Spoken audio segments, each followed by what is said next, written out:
aráalé èwo lẹ ṣe ẹ káàbọ̀ sí Mashola Gist TV o. Gist tá a gbọ́ yìí ó tún lágbára o. Lórí ọ̀rọ̀ Queen Naomi ni o. Wọ́n ní àwọn ọmọ Kabiyesi Dr. Elizabeth Jakwish àti Dr. Elizabeth ìyàwó Kabiyesi àti Princess Diola wọ́n ní wọ́n wá Queen Naomi lọ sí Akure láti lọ bá Queen Naomi láti lọ bá wọn sọ̀rọ̀ lórí nǹkan tó ń ṣẹlẹ̀ láàrin àwọn àti Kabiyesi, láti foríjì Kabiyesi pẹ̀lú speech tí Kabiyesi sọ lórí ọ̀rọ̀ àwọn olórí, bí wọ́n ṣe bring joy àti happiness sínú ayé wọn àti bí wọ́n ṣe fún wọn ní ọmọ. Oríṣiríṣi nǹkan tí bàbá wa sọ. Wọ́n ní àwọn ọmọ wọn ọ̀nà sọ pé Kabiyesi wọn míì náà bí Queen Naomi ṣe tèkẹ́ o, pé nítorí pé inú ń bí Kabiyesi náà fi sọ gbogbo ọ̀rọ̀ yẹn.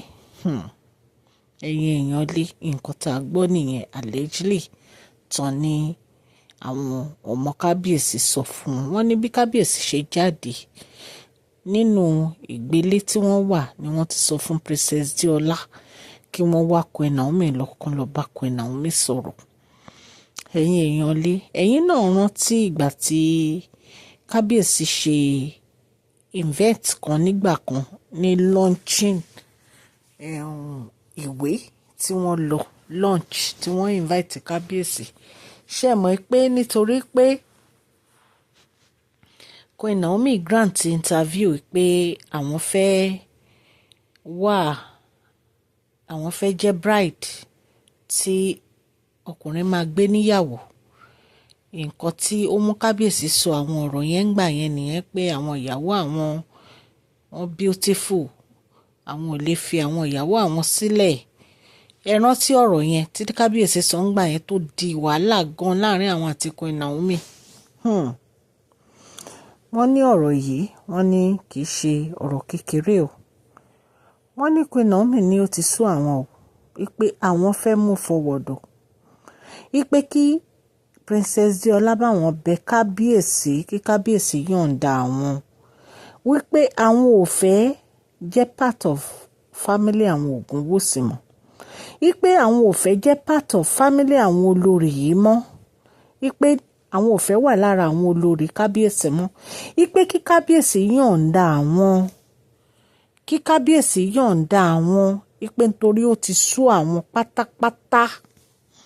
Nǹkan tá a gbọ́ nìyẹn o, tán ní Queen Naomi sọ.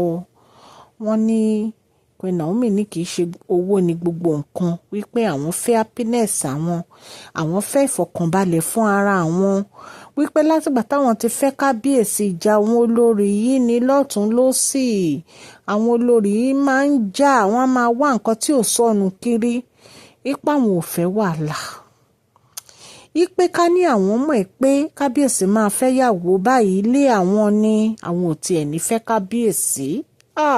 Ẹ̀yin èèyàn lé, nígbà tí mo gbọ́rọ̀ yẹn I was so touched.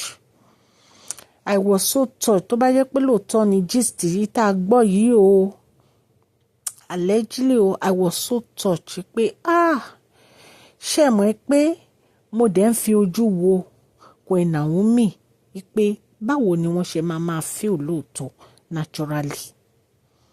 Ẹ̀yin náà ẹ wò ọmọ kékeré ara wọn tí Kabiyesi lọ fẹ́ ìyàwó 6 lé wọn, ìyàwó 6 tán lé Queen Naomi. Ẹ rí pé yìí lágbára. Wọ́n ní Queen Naomi ní àwọn ò lẹ́mìí wàhálà.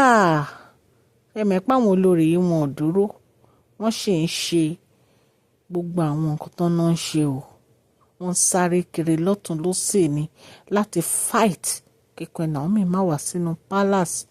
Queen Naomi ní ìjà táwọn jà tó àwọn ò lè máa jà nítorí Kabiyesi o, wípé àwọn yọ̀ǹda Kabiyesi kí Kabiyesi grant àwọn ní divorce kó ní kálukú wà ní ààyè ẹ̀, kí Kabiyesi di àwọn olórí wọn mú kán jọ nítorí Ọlọ́run kán yọ̀ǹda àwọn. Wọ́n ní wọ́n bẹ Princess Diola pé kán lọ sọ fún Kábíyèsí wípé kí Kábíyèsí ṣe nǹkan tó bá yẹ kán ṣe, káwọn máa bá tàwọn lọ. Ẹ̀yin èèyàn lé, ẹ̀yin náà mọ̀ wípé nǹkan tó wà láàrin Kábíyèsí àti Queen Naomi kì í ṣe nǹkan kékeré. Kì í ṣe nǹkan kékeré ló wà láàrin wọn, because bí a ṣe gbọ́ wọn ní covenant yẹn, wọ́n ní kì í ṣe covenant kékeré o. Bí Kábíyèsí máa wá yọ̀ǹda wọn o, bí Kábíyèsí á fi tinútinú yọ̀ǹda Queen Naomi, a lè sọ. Nǹkan tá a gbọ́ làwa tó torchlight sí. Ẹ̀yin èèyàn lé, ìdùnnú mi ni pé kí wọ́n parí ìjà, ṣùgbọ́n tí a bá ní kí wọ́n parí ìjà tí Queen Naomi ò bá wà happy, kí la fẹ́ ṣe sí? Ẹ̀yin náà mọ̀ pé kì í ṣe Kábíyèsí nìkan, àwọn olórí yìí náà ti ń bímọ yìí, wọ́n ń fà wọ́n lẹ́sẹ̀ ni. Àǹtí A ti bímọ, àǹtí Fashion ti bíbejì. Bá a tún ṣe gbọ́ gan, wọ́n ní àǹtí YM gan, wọ́n lòun náà tún fẹ́ lọ ṣe surrogate. Bá a ṣe gbọ́ ni o, àmọ́ bóyá lóòótọ́ ni o, allegedly ni o. Ẹ dẹ̀ mọ̀ pé àwọn tó kù náà wọ́n á fẹ́ ṣe tiwọn náà. So gbogbo àwọn ìjà yìí, Queen Naomi ló ti sún àwọn. She's not happy at all. She's not. And she deserves to be happy. Queen Naomi deserve láti wà happy nítorí pé ọmọ kékeré ara wọn ni wọ́n. Ìyẹn number 1. Number 2, wọn ò ní ẹ̀mí burúkú wípé bóyá kí wọ́n máa ní èèyàn lára. Wọ́n wà calm. Wọ́n wà very very happy pẹ̀lú everybody. So ìtorí èyí ni àwọn Princess Diola àti Dr. Elizabeth Jakrish àti Dr. Elizabeth ìyàwó Kábíyèsí lọ bẹ̀ wọ́n, ṣùgbọ́n wọ́n ní Queen Naomi ò gbà ó. Wọ́n ní Queen Naomi ni ó ti sú àwọn. Nǹkan tá a gbọ́ nìyẹn allegedly. Ẹ̀yin èèyàn lé, tá a bá tún gbọ́ update lórí gist, a máa mú wá fún yín. Ẹ̀yin èèyàn lé, mo kí yín, mo dúpẹ́ púpọ̀ lọ́wọ́ yín fún àdúró tì yín lórí channel yìí. Mashola lórúkọ mi, Yorùbá ni mo máa ń sọ lórí ìkànnì yìí. À ń sọ nítorí pé a fẹ́ gbàgbé àṣà àti èdè wa. A dẹ̀ tún sọ fún ọ̀pọ̀lọpọ̀ àwọn tí wọ́n gbọ́ Gẹ̀ẹ́sì. À ń sọ̀rọ̀ nípa celebrity gist, royal gist, politics àti gbogbo nǹkan tó ń ṣẹlẹ̀ ní agbègbè orílẹ̀-èdè bàbá wa ní ilẹ̀ Nàìjíríà. Ẹ̀yin èèyàn lè tẹ́ bá ti subscribe. Ẹ subscribe so that a bá ti post any gist ẹ máa rí. Ẹ má gbàgbé kẹ́ fún fídíò yìí ní thumbs up o. A dẹ̀ tún ṣe advert lórí ìkànnì yìí. Ẹ kàn sí wa ní masholagist@gmail.com. Gbogbo ẹ̀yin ó subscribers, a dúpẹ́ lọ́wọ́ yín, a rí ọwọ́ yín, òkè òkè ní ọwọ́ yín á máa lọ o. Ọwọ́ yín ò ní lọ ìsàlẹ̀ o. Àti gbogbo ẹ̀yin new subscribers náà, a dúpẹ́ àtún ọpẹ́ dá. Please share this video, like and subscribe. God bless you all. Mashola Gist TV. Love you all.